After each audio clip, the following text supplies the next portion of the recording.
So, good evening, everyone. Thank you so much for joining us today for this conversation. I'm assuming everybody in the room uses AI for everything, right? Pretty much. Do we love AI? Is it helping our lives? Are we making money from it? Are we worried about our jobs because of it? Is it the one that we talk to when we have an argument with our boyfriend? Yeah, so it's so interesting. Pretty much everything has changed since November of 2022, right? What happened in November 2022? ChatGPT came out. Yeah, ChatGPT, awesome. How long did it take ChatGPT to get to 100 million users? A few weeks. A bit longer? Some of you are Googling right now. Maybe you're asking ChatGPT, when did you launch? How long? You Googled that, right? Okay, 2 months, precise. Do you know that that is the fastest adopted technology in human history to get to 100 million users? How long did it take Spotify to get to 100 million users? 5 years. 8 years. So what's that saying? It's saying that this is significant. The moment we saw AI, we saw that this changes everything. And really, for this conversation today, I think what we're really going to be trying to do is unpack it, but not looking at it just from the hype and the many stories that we hear, but really look at it from what I like to call practical AI, how stuff gets done, how people are using it in interesting ways. And more importantly, right here in Nairobi, Kenya, the panelists are going to take us through the different possibilities when it comes to AI. So if you'll indulge me, I'd like to invite Shikoli from Akili AI, the CTO of Akili AI. I've been working with Shikoli actually for many years. Please give him a hand, he's coming through.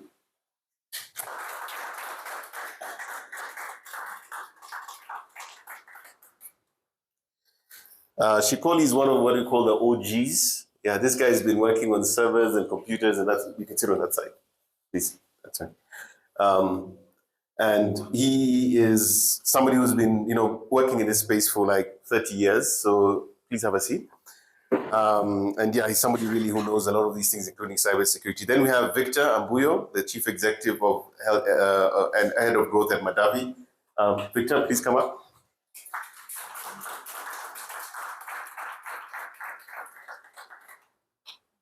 Karibu sana, you can take a seat next to Shikoli.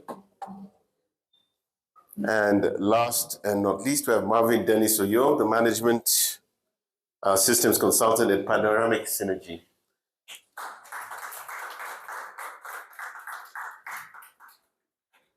So good stuff.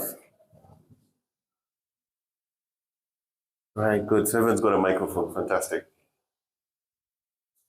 Let's have a seat. So, gentlemen, I'd like to start off with a common question, starting with you, Shikoli.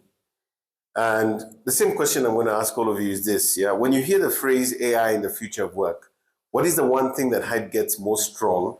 And what is the one shift you believe that every organization in this room will generally have to make in the next 12 to 18 months? I think when I hear someone say that AI is the future of work, what goes on in my mind is I imagine the number of decisions we have to make in a day. And if I imagine the number of decisions we have to make in a day, they're just a lot.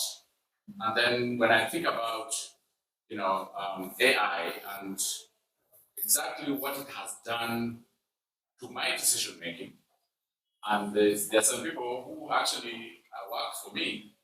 They actually write me emails that I think they have PhDs.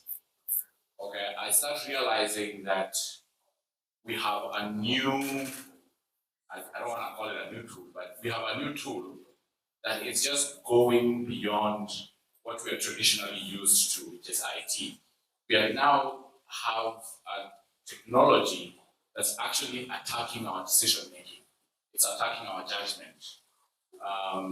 So to me, when I look at about the future of AI, I'm thinking, how does this thing affect the decision making for my team? How does it affect the decision making for our country?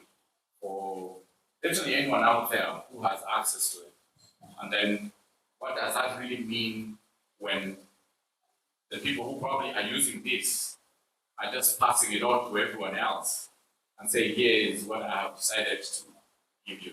I think that is probably the biggest threat to it, that we suspend our judgment and just give it out to AI. So what you're saying, if I'm hearing you correctly, is that we've now outsourced our thinking and discernment to AI. Yes. Okay. I'll come to you, Victor. What about you? What are your thoughts on that? So for me, my take is a bit different. I would say the biggest hype is, especially around all the conversations happening, is more focus on the tools as opposed to the organizations and the people who are actually supposed to be using this AI. What I mean by that is, you go around, you have conversations, everybody's talking about Claude, Gemini, and all of that. When you go to contexts of organizations, which is where most of these tools are normally used, you find there's not enough uptake of the tools themselves. You find people don't know enough for them to know which tool they need to use. They don't know how to use the tool or how they're using it is completely different. You find them feeding in their own information and all of that. So the hype, I would say, it's around the tools themselves and the extent of which they're coming out every other day. But we're focusing less on the people who are actually supposed to use these tools and how they're supposed to get onto them. Fantastic. Thanks. What about you, Marvin? What are your thoughts on that? Thank you for the question, Moses. I think I'm going to steer towards the punchy one that we've been hearing all this time, which is AI replacing, the human element, right? That's that. The hype. That's the trendy topic that we've been accustomed to, right? And just as because Shikoli said, is we need to understand, right, these elements that we're working with. AI is not here to replace people, rather it's supposed to replace repeatable tasks, right? So how do we put ourselves at the forefront of that oversight, that management, right? And when it comes to 12 months, right, what they should get right about it, I don't think it's that far, honestly. It's every day, like we were just discussing a few minutes ago, that every day someone is churning out a new model, every day someone is churning out a new automation tool, right? So the question really is how are we as leaders, how are we as organizations prepared, right, to accommodate and embed these certain tools of AI into our workflows so that they can work very well. So it's not a matter of I would want to hit the ground running, is am I prepared? Right? Do I have a strategy to implement these things so that I can actually have something that fulfills business need? All right, thanks for that. So I want to get to the control layer, right? Our theme today is control alt, not delete, but human. Yeah. And coming back to you, Shikoli, you build this stuff for a living, right? This guy actually builds AI systems, right? So, and Akili AI is focused on putting responsible AI in work and finance and business, stripping away the marketing. Where is AI genuinely production ready for African organizations and startups today? And where is it still a demo that falls apart when it meets the real world? Give us a feel for what's real, what's working, and what's actually doing the thing out there in the marketplace. Yeah. So just for purposes of history, I spent about 20 years doing implementations for systems in companies. These were the old ERP systems. And one of the things I noticed was that when you go in to implement these systems, what you used to do is you just used to document how does it work now and how would you like it to work in the future. And you just used to stop at, okay, let me automate this process so that it can make the human do things a lot quicker. But now what's happening is when you go in, you're not only automating the process itself, but you also start automating the decision itself. And when you start entering the realm of automating the decision itself, then you now start asking yourself, okay, assuming I work for a finance department, and I generate this report that I give my senior managers every day. When you give that report, you're not giving that report as AI, you're giving that report as you, Shikoli, which means whoever is expecting this report to come from you is expecting you to have read it, is expecting it to be accurate, and the AI never shows up anywhere. So for us, what we found out is that when it comes to actually getting AI into organizations, only 10% of the work is AI. 90% of the work is dealing with now there are other things around that whole process. So for example, we have a client who told us they want to automate their, their loan intake. And we went in and we were like, okay, good, show us the process. Just the process of asking them to show us the process, they discovered like 90% of it was broken. So first of all, they just had to make sure that they fix the process itself. Otherwise, they were just going to use AI to accelerate their problems. You understand? So for us, the way we look at it is we want to understand the process. Then we ask ourselves, okay, what is AI good at? AI is really good at generating content. AI is really good at being able to, AI can see, AI can hear, AI can talk, AI can smell. So then the question we ask ourselves is, with all these superpowers that we're seeing around AI, which one of them can we introduce in the way the company works? But on top of that, we ask ourselves, there's a decision being made, and this decision has to be owned by a human being somewhere. Who is this person who's going to own that decision? And will they own it, or will they just pass it on and say, okay, the AI made the decision, here is the document. So on our end, we think that AI kind of comes in to not only look at an organization, but also look at your decisions and how fast you make them, and whether they're being made the right way, and whether if it makes that decision, you can actually be able to own it. And to me, I think that's where the disconnect is, where we think AI is the problem. The problem is not AI. The problem is that the company itself is not structured in a way to actually be able to absorb AI. Okay? I was going to talk about harnesses, but we'll get back there at some point. Harnesses, yeah, I learned about harnesses 2 months ago, so at least what that means. But so, Shikoli, I just want to probe a little bit further. Yes. Let me just pull the thread a bit more. So, if I'm hearing what you're saying here, is that the bigger issue is that organizations are inherently not ready for AI. No. And I'll give you an example. If you go into any microfinance organization or even a bank, they have a policy, a big loan policy that says this is how we issue loans. Now, remember, that document was meant for humans. It was not meant for machines. Now, what do? You can't just take that document and dump it into an AI and ask AI now make a loan decision or make a credit decision. It's not going to work, because there are some assumptions that are in those documents that assume the human being will think about them. So, for example, things like if you're giving out a loan, you cannot give out more than 1/3 of the take home. Okay, it's a 1/3 rule. If you look at most of these credit policies, it just says, please make sure you are following employment laws. But the AI doesn't know. So what you have to do, you have to take all these documents and ask yourself, how am I going to make this document machine ready? And then after you make it machine ready, you of course you have to test to make sure that the machine actually understood the document. Now that has nothing to do with AI. Making the things we consume, the things that were meant for humans to be consumed by machines, requires a different mental shift.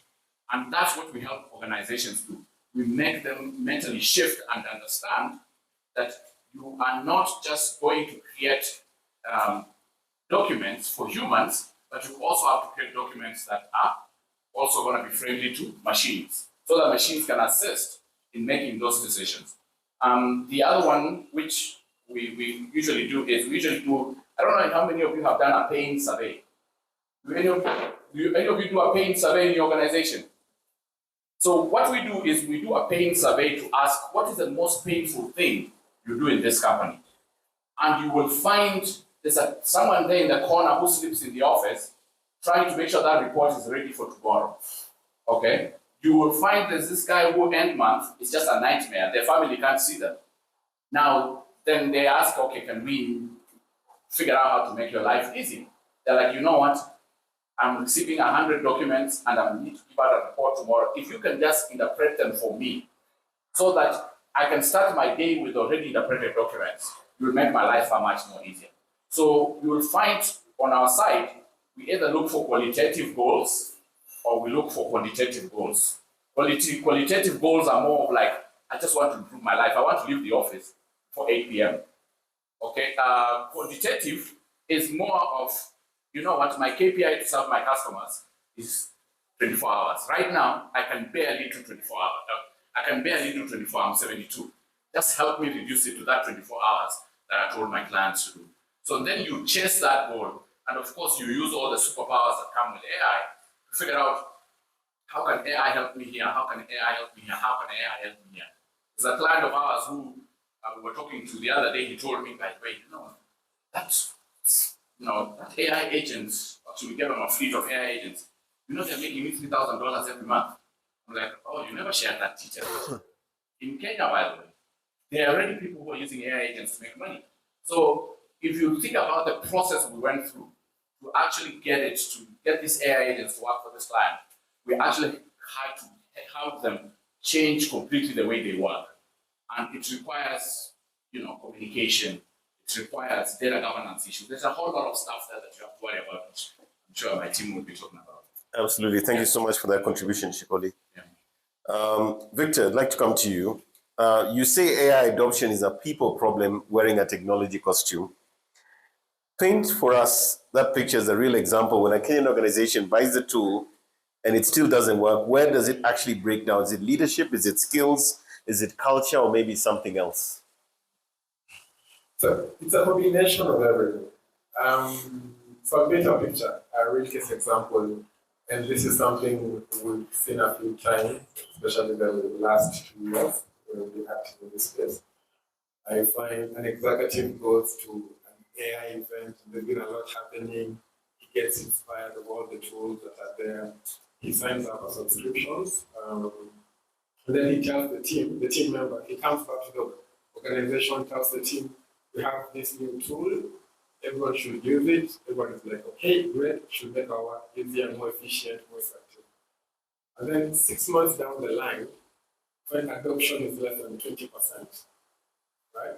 And last year we were on a streak of building a few agents. We kept hitting this issue, and we tried to evaluate and actually realize it's a multi-layered issue. So the first thing was, the person who adopted, most of the time it's the management, so the CEO, the CTO, brought in the tool.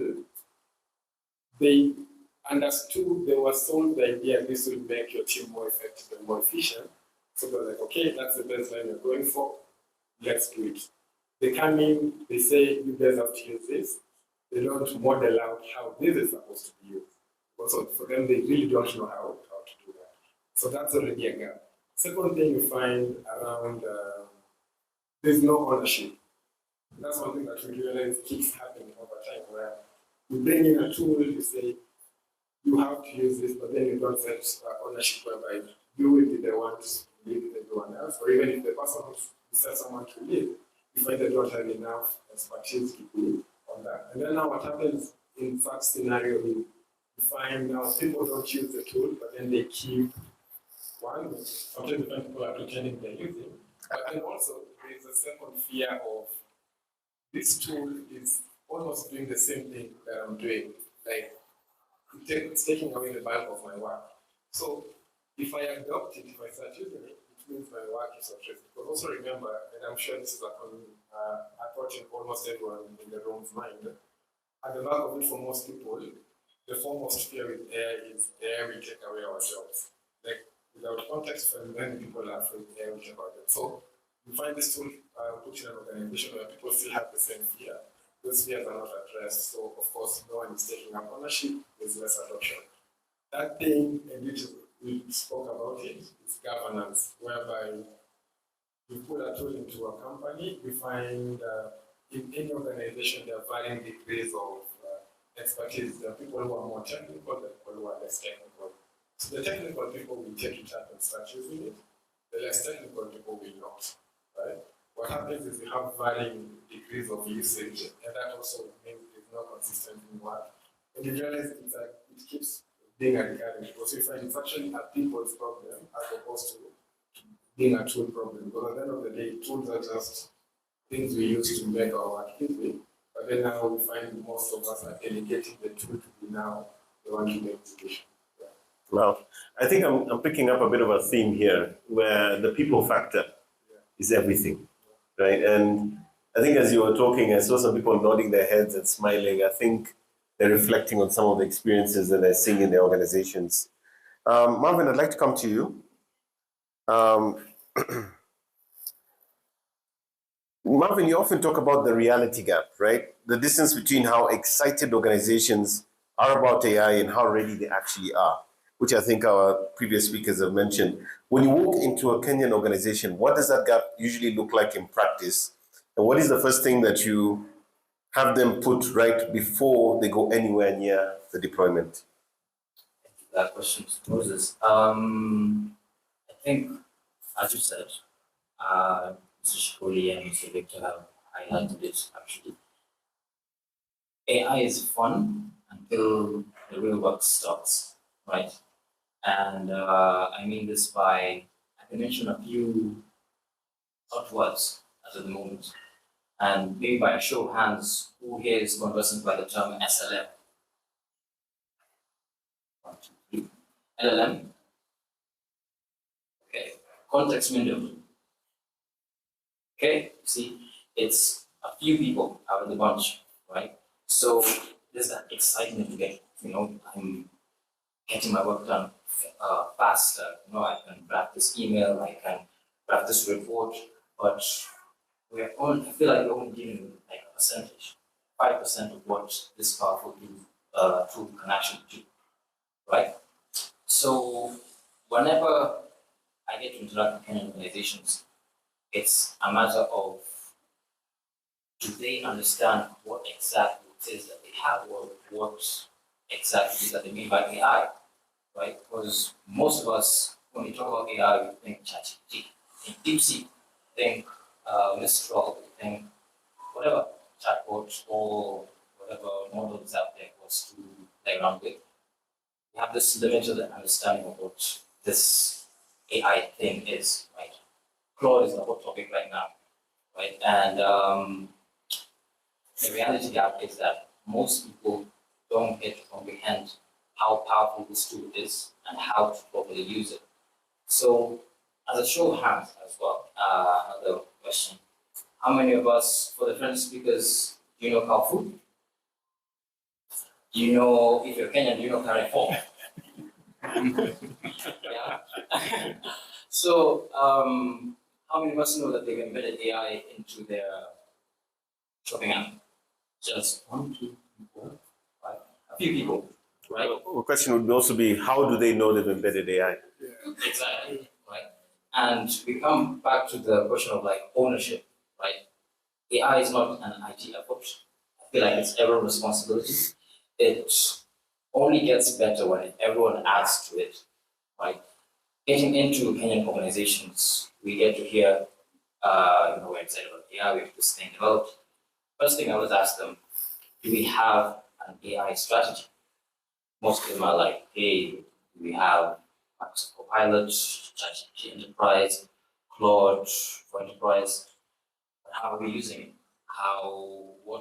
How does it sit in our data pipeline? How does it sit in terms of helping us achieve what it is that we want to achieve? Because in reality, AI is supposed to help us summarize the problem into a quick result, right? We have to get to that solution faster. Now, if we are only excited about shadow, because most of us, I feel like we abuse, because I'm in the cybersecurity space, we abuse this thing called AI without IT having knowledge about how you're using, uploading sensitive information so that you can get turned up. He spoke about, someone meeting deadlines about reports, right? He's going to upload sensitive information, and that's the only interaction that they have with AI. So the strategy is what we need to have. As leadership, we need to have a direction as to where we want to point out, where we want to go. We have to have objectives, right? What is it that we're trying to solve? What business needs, what business objectives, what outcomes are we looking to have when we are embedding this thing called AI? Well, thanks for that. Victor, I'd like to come back to you. The question everyone here is quietly asking, are we automating jobs or are we augmenting people, right? And for a Kenyan professional listening tonight, which skills generally become more valuable in an AI-enabled workplace, or which ones quietly lose their premium? So on the question of augmenting versus replacing, Yeah. I would say it's actually both. The reason being, at the end of the day, I think we have to, all of us come to the realization, AI is just a tool. At the end of the day, it is a tool. It is a tool that's very effective when you give it volume and it identifies patterns. What I mean by that is all the LLMs that exist in the market currently, the only thing that makes them LLMs, large language models, because of the volume of data that they have. And this is the volume of data that they scrape from the internet, their fed, and all of that. And then now, second bit is identifying patterns. So it's like if you go to a tool, ask it about a proposal, it goes and checks how many other proposals have been done, let's say, for people like us who is marketing. How does a marketing proposal look like? There's a certain pattern to it, it gives you an output like that. So it's definitely both. In terms of what skills are very, very critical, especially for professionals in the room, there are a few things that are very crucial. I think the first thing is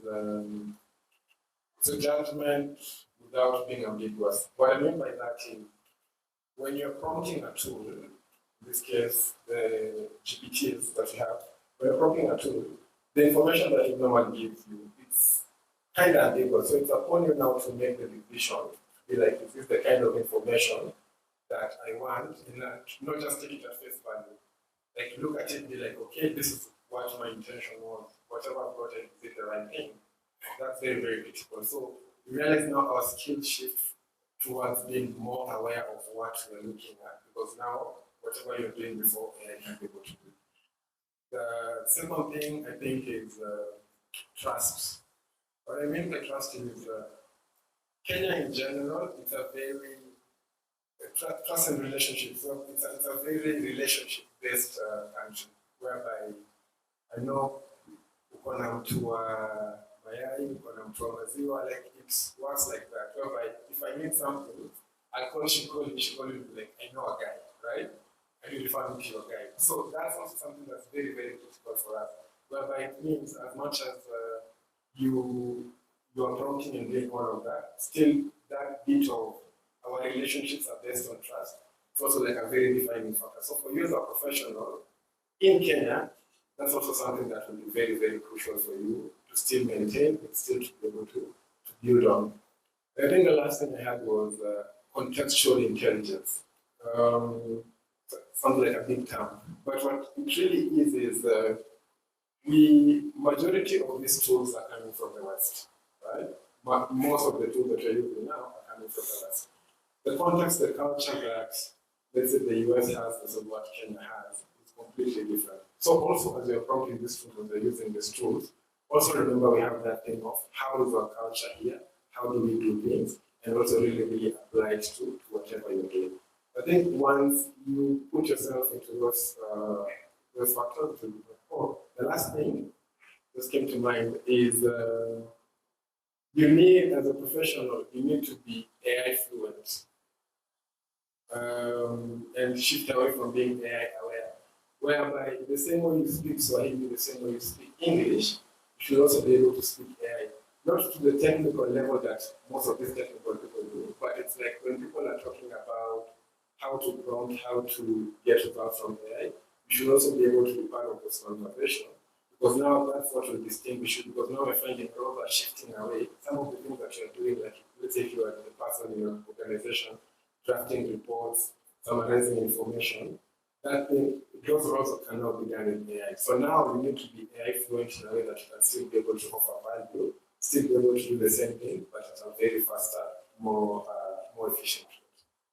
So are you giving credence to this thing that everyone seems to say that AI will not replace you? The person using AI is going to replace you. Would you say, in a nutshell, that's what you're saying when you talk about fluency? It is. When people say AI will take a job, it doesn't mean the AI itself. It's just someone who's more fluent with AI will be able to take a job because it means they'll be able to do a job much faster and better using the tools at hand. Yeah. So also now, hence, they need to be also AI fluent. Okay, and maybe Shikoli will disagree with you on that one, and I'll ask him his question. AI is moving from chatbots that answer to agents that act, systems that can decide and execute on their own. As that shift happens, what does the human's role become? In fact, you already made a point where there were systems and processes and organizations that were designed around humans as opposed to AIs. And if this shift happens, what is the one category of decision you will never hand to a machine, no matter how capable it gets? So I disagree with the gentleman that AI will, whoever is using your AI will take over your job. I actually think that there are some jobs that will disappear. I don't know if any of you know that they used to be lamplighters. Does anyone here know who lamplighters are? Does anyone know what lamplighters are? You get it. There used to be a job called lamplighting, where ideally someone just used to go around the street switching on the lights. Okay? Then electricity came, and all of a sudden, I don't even know where those lights are being switched from, but I just know they come. So AI, let's not cheat ourselves. AI will replace some jobs. So that's already gone. So the question then becomes, how do we exist in a world where there's some, I usually call it labor. Like labor, there's certain things that are just going to completely disappear. And I think there's a gentleman called Ethan Mollick. I don't know if any of you who follows Ethan Mollick. Please Google that gentleman. He's called Ethan Mollick. He wrote a book 2 years ago called Co-Intelligence. Okay? Now, this year, he's coming up with a new book called Coexistence. So I think what we are moving from is we're moving from this thing of what I call co-pilots, where you're just typing stuff in there and the AI is telling you, to a point where you're now coming and AI is telling you, I did this. Okay? And it's ideally automating some key decisions that you need to do that you probably will have decided yourself. I'll give you an example. We are working with one of the hospitals locally. One of the biggest problems hospitals have is when you go in there to get treated, they have to call an insurance company. And this insurance company, I don't know what they do back there. I used to automate them before, so I know what they do. Where they're checking whether you're entitled to the cover and whether you're entitled to get treated or not. Just that back and forth, if you look at it, it takes 3, 4, 5 hours. Now, we have some medical models that have come that are really, really good at understanding insurance terminologies. You're insured for this, and it understands these medical systems. So guess what they're doing? They have put an AI as almost like a clinician. And what it's doing is, when you go in to get treated, the doctor will just say, look, Shikoli needs to get treated for this and this and this. And the AI will interpret it. It will look at the insurance cover, and will just say you're not covered. It doesn't even have to go to the insurance company at all. So if you think about what is happening, the person who is in the hospital, who wants to get treated, now the decision is coming back a lot faster than it used to. Okay, but you will find out that when the doctor is making the decision of what drugs you need to get, they will never give it to the AI to do it. The AI will only advise them, but they will make that decision. So if you ask me, there are some things in life which I would rather do, which I would rather AI do it for me. Like I think driving is going to be a dead activity in the next 5 years. I think it will be useless for you to even get a driver's license. In fact, it will be illegal. We'll just be entering cars and going to wherever we want to go to. But if it comes to things that have something to do with someone's life, I wouldn't give it to AI yet. But if I'm in the Congo forest and I'm dying, and the only thing I'm with is my phone and my AI, and my AI tells me, eat this leaf, put this leaf here, I'll eat it. So I think we're seeing a divergence of views here. But basically, I think what you're saying is that there's some jobs that are going to go, not necessarily all of them. And, like the book you just titled, we're moving from collaboration to coexistence. Yes, we just need to assume that we are going to have to coexist with AI doing certain things and humans doing other things. Okay, and then what does that mean? What does the life of coexistence mean? That's basically where I see us heading to. Yeah. Well, Marvin, I'd like to come back to you. Your work centers on human AI synergy, people and machines generally working together rather than one replacing the other. In a real workplace, what does good human AI collaboration actually look like? And as AI takes on more of the decision, how do we keep a human clearly accountable for the outcome around things like consent, transparency, and bias? Nice question. Let's see. Okay, so when I talk about human AI synergy, I'm going against the grain of human versus AI, right? The one that had Cripples in the beginning saying AI is going to take over, AI is supposed to disrupt a lot of industries, as Mr. Shikoli said, right? So many things are being disrupted, right? Industries are being transforming, they're changing. How does the human element have a say in this change? So one thing I want us to understand is that when I talk about human AI synergy, I talk about how both entities complement each other. And if there's a certain task that we have to get to, right, and AI gets us there faster, there also has to be a human checker to validate and verify that this is something actionable, that this is something worth, getting into, right? All of us have heard the term hallucinations. All of us have heard the term poisoning, right? Our AI is only as good as the data we feed it, right? And when we try and talk about this synergy, we're only as good as the tool that we use, as Mr. Victor was saying. These are tools that are made by us, right? It's software that makes software. But we are the ones who are the end users. We are the ones who understand the value, we're the ones who get to interact with it on a day-to-day basis.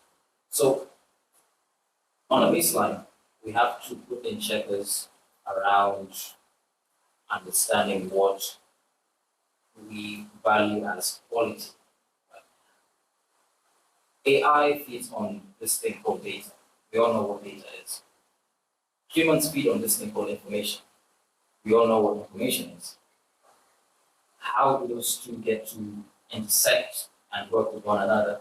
We put AI in places that, maybe for example, if I was to aid this example with the context of cybersecurity.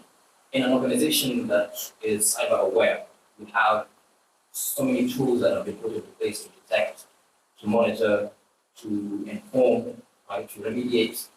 How do we have systems that transfer that data into an AI agent and AI model to give us actionable results so that we don't get to be fatigued, especially when we talk about cybersecurity, we talk about SOC work. SOC work is this thing called alert fatigue. Right? What's an SOC? I'm sorry. I get too riled up when I talk about my SOC. So SOC is a Security Operations Center. So this is a center that basically handles all the threats, right, that are, your organization is exposed to. So talk about hackers, talk about distributed denial of service attacks, talk about botnets, talk about just anything that is outside there in the digital space that is trying to harm you or your business or your processes. So an SOC acts as the first guard to inform you on what is happening. Right? There's this attack that we had noticed, we prevented it, and we shared it, or rather we elevated it to the next possible maybe engineer, analyst for better remediation. Now, when you add an AI agent or a model to it, it reduces the alert fatigue, you will always get alerts, whether it be positive, be it negative. How do we get to put in something that is been well trained to understand that this is something that is not going to be a problem for us to jump at you, and it's a non-issue essentially. So that is the idea around human AI synergy, working together to achieve a singular goal. Now, when we talk about transparency, we talk about bias, we talk about what was the last thing for? Transparency and consent, right?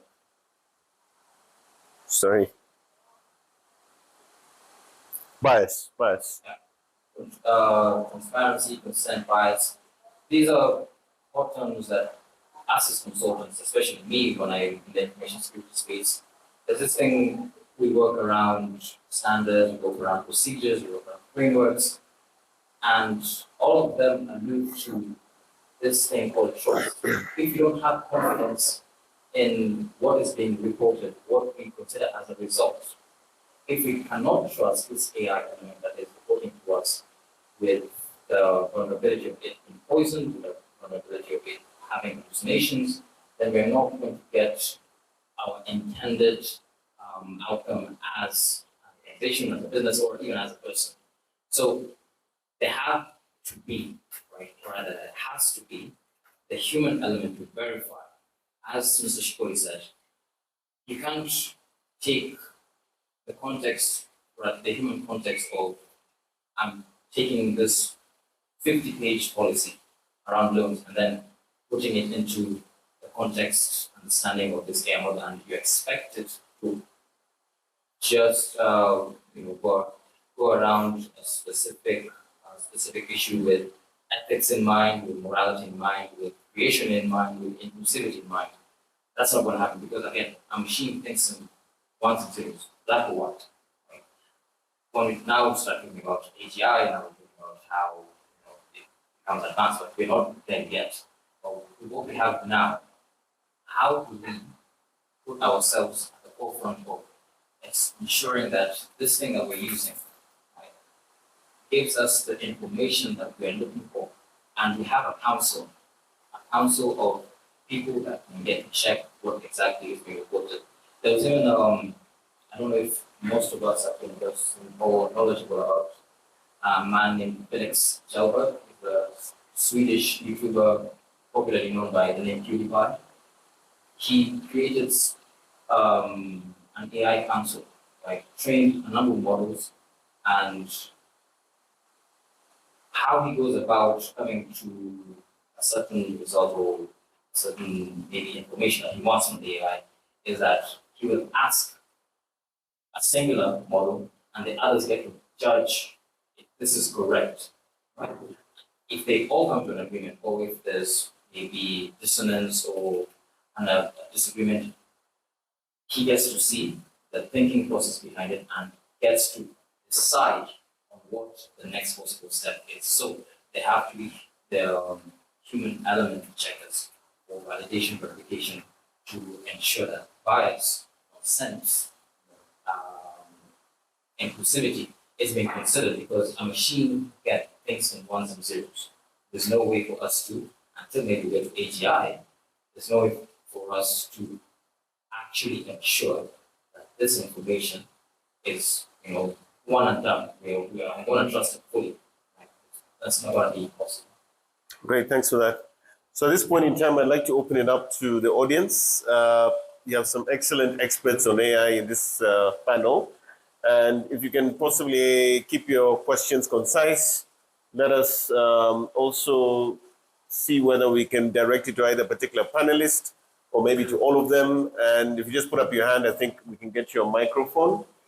And you can then ask the question. Okay, so I think the gentleman at the front, you went first. I don't know if there's a microphone coming. Maybe you can just grab mine.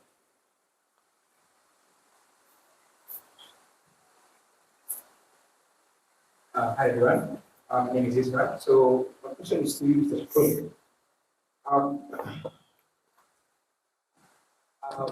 Is it more of we take AI and use it, or is it more of us say where I can be used. Because it's more like, let me try to use this analogy. Now, let's say, let's say, Shikoli has been using a bicycle for, let's say, 5 years, right? And then all of a sudden, Shikoli is given a Lamborghini. And then says that Shikoli needs to now drive, Shikoli needs to know how to Lamborghini. So the more of us testing AI and using it, or more seeing where can we actually use the AI itself. Okay, so one of the things that I really like about things like technology or tools is just to go back to first principles. You understand? I like going to first principles because then it allows me to form ideas and I kind of build on them. So let's just think about AI. For me, in my case, I kind of have a rubric that allows me to think about AI. So first of all is, I think of AI as a thought partner. You understand? And if I think about AI as a thought partner, I ask myself, okay, what are some of the things I'm thinking about that I cannot do that I don't have probably access to somebody? I don't know if any of you know about the Socratic method. But Socratic method is basically just a way to get AI to train you on something based on the level of your knowledge. So you can actually use it as a thought partner. Second one, it can use AI to give you feedback. So what does that mean? It means I can go in there and start asking it questions, and sometimes simple things like, just make sure you understand me to a point where we both have shared understanding. You can just tell it that. And the funny thing is, it allows you to get a lot of clarity in terms of like what you're doing, whether you're doing it the right way or not. So that's another one. The other thing you can use AI, this is the one I like the most, which is the most underutilized, is remember AI can see. And for a very long time as human beings, we have almost kind of dedicated this whole thing of being able to see to human beings. But can you imagine the amount of things in this world that could use an extra eye? There are so many. Like for example, if I'm sitting here and I'm running a brand, I'm sure if I just take a picture of a video of this place, probably you tell me how many of you have Gucci bags, how many of you have a drink in your hands, everything. But in life, there are a lot of other things that we should actually be utilizing AI. The fact that AI can analyze content or can analyze different types of media and can give you like a proper understanding of what's happening, I think it's one of the most underutilized parts in the whole world in terms of what AI can do.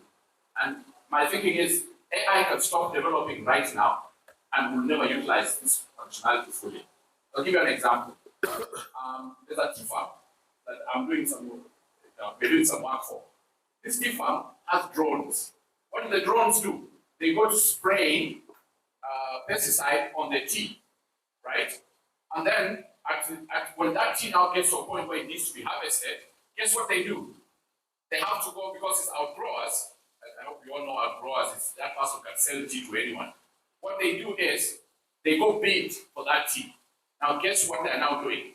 The videos that are coming from the drones are helping them understand the quality of the tea of the farmers they sprayed.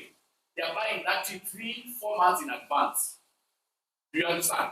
Now, you tell me they don't have an advantage over everyone else who's coming to buy the same tea. They're using the eye. And he mentioned cybersecurity. I spent some time doing forensics. Basically, like when someone goes into an ATM and steals money, you understand? If you ever go to investigate, the bank gives you like 300 videos, okay, and tell you, please go through these videos and try and tell us who stole the money. Guess what we do? Now with AI, it automatically just goes through all those videos and it tells you, by the way, this gentleman walked in a book, and that book looks like it has big numbers in it. And you can see them. So now, time it takes to do forensic investigations in banks has shrunk. You understand? That's one of them. There are tons of use cases that you can think of. If you just start imagining the fact that we now have another technology out there that can see. We haven't even started getting into smell yet. But that's another area that we also need to go into. Like if AI can smell, what does that mean? If AI can hear, what are the things we do that have been limited by human beings that AI can now be able to take over? You understand? And it's endless. The opportunities there are endless. In fact, for me, my thinking is, if you just capitalize on that, you probably could build like the next 1 billion company. You're telling me the next billionaire is going to be A solopreneur. solopreneur. So start thinking about first principles of AI. It can see, it can analyze content, it can give you feedback, it can train you. My daughter is using AI for physics. She passed. Why she passed? Because she used 2 techniques. There's a technique called Feynman. Any of you use Feynman technique? Yes. Use Feynman's technique. If you use Feynman's technique, it helps you understand things like you're a 3-year-old. Then the second one is use the Socratic method. Socratic method, it just teaches you based on where you are. And she passed her physics exam. You understand? She was failing. So my thinking is that we are limiting our thinking about what this technology actually means. And we just need to expand it. And if we expand our view, there are tons of opportunities in this world that, they're endless. This is a trend question. Okay. I'll concise that. Yeah, I want to give the others a chance as well. Okay. So we talked about how you have the businesses and how they're trying to adopt AI Yes. itself. Yeah. Okay, in the process. Yeah. So is it more of them having like what's called AI? Okay. By what's called I mean, it actually niches down to now this is where the area of concern is. Now let's build an agentic AI to work within just this particular area. Because there's so much of us to really just grasp it and use it all around. Yeah. I'm really your take on that. So my thinking is that you get the right tool for the right job. I'll use DeepSeek anytime, but I'll use DeepSeek maybe to just do tool calling. If I want to call an API, maybe I'll use Python. If I'm talking to a hospital, maybe I'll use a medical model that is free out there. So for me, I never really concentrate on Claude or whatever, no. I just concentrate on the tasks that needs to get done. If it's an OCR job, Mistral has a very good model that's almost free. Use it, you understand? So it's important you define the tasks that you have. And remember, an organization is just a collection of workflows. And these workflows is just a collection of tasks. And now AI can come for those tasks. The tasks that can be done by humans, the tasks that can be done by machines. And those machines don't have to be the same AI. Fantastic. So I think there's a question there. Hi, everyone. My name is Eugene, and I had a question for all 3 of you. These days, almost every day, there's a new AI tool coming out, and the ones that catch my eye are the ones that solve a problem in an interesting way, and also fun way. I wanted to ask each of you, what are your most out-of-the-box AI implementation projects? Marvin, you want to take that? Sure. You've thrown me a grenade, but it's okay. So, just to reiterate, you're asking a question around out-of-the-box thinking, AI, something that's Out-of-the-box, fun, creative. So there's a tool that I interacted with. I don't know if it's Miramax. So it basically helps you understand agents a bit better, right? Before you get to interact with the likes of Kenyan, OpenFlow. This one caught my interest because someone as Moses. Yes. Okay. So I think in the interest of time, I'd hate for you guys to have to, sleep over here. So please give our panelists a big hand. Yeah, thank you so much. Also, thank you so much for showing up. I'm sure we'll have a part 2 of this at some point. But thank you so much, everyone, and hope you get home safely. Thank you.